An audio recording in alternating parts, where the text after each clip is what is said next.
ఏండి మా అమ్మ ఫోన్ చేసింది, పండగ పిలిచింది మన ఇద్దరిని. మీకు కూడా ఫోన్ చేసిందంట. పనిలో ఉండి తీయలేదు. అమ్మాయిని చూసి చాలా రోజులు అయిందండి. సాయంకాలం వెళ్దామండి. వెళ్దాం. ఈసారి మా ఫ్రెండ్స్కి దసరా బొనాన్సా పేలింది. ఒకడికి ఏసీ, ఇంకొకడికి బండి. మరి మా అత్తగారు మాకేం ఇస్తారో. పెళ్ళయి ఇన్నాళ్ళు అయ్యింది, ఇచ్చిన కాడికి ఇచ్చారు కదా. అయినా మీరేమైనా కొత్త పెళ్లి కొడుకా? ఏం కొత్త అల్లుడికి ఇవ్వాలా? కొత్త పాత అని ఏం ఉండదు, అది సాంప్రదాయం. దసరాకు వచ్చిన అల్లుడికి ఏదోటి ఇవ్వడం. పండగకి వెళ్ళిన ప్రతిసారి అడగాలంటే ఏదోలా ఉంటుందండి. ఇంకెందుకు అలాంటప్పుడు వెళ్ళడం అయితే? అల్లుడు వస్తే అత్తామామలకి ఒక పండగలా ఉండాలండి, అంతేగాని ఎందుకు పిలిచావురా బాబు అని అనుకోకూడదు. చూడు, నాకు అవన్నీ తెలీదు. నేను అక్కడికి వచ్చానంటే సంతోషంగా ఉండాలి. మళ్ళీ నువ్వు దేనికొన్నావు?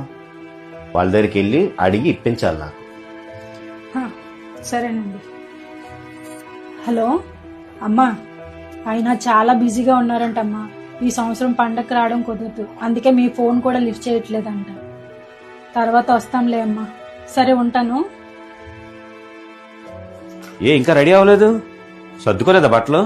లేదండి, మీరు వెళ్ళిన తర్వాత అమ్మ ఫోన్ చేసింది. మళ్ళీ సడన్ గా తాతయ్య గారికి బాగోలేదని అమ్మ నాన్న ఊరెళ్తున్నారంట.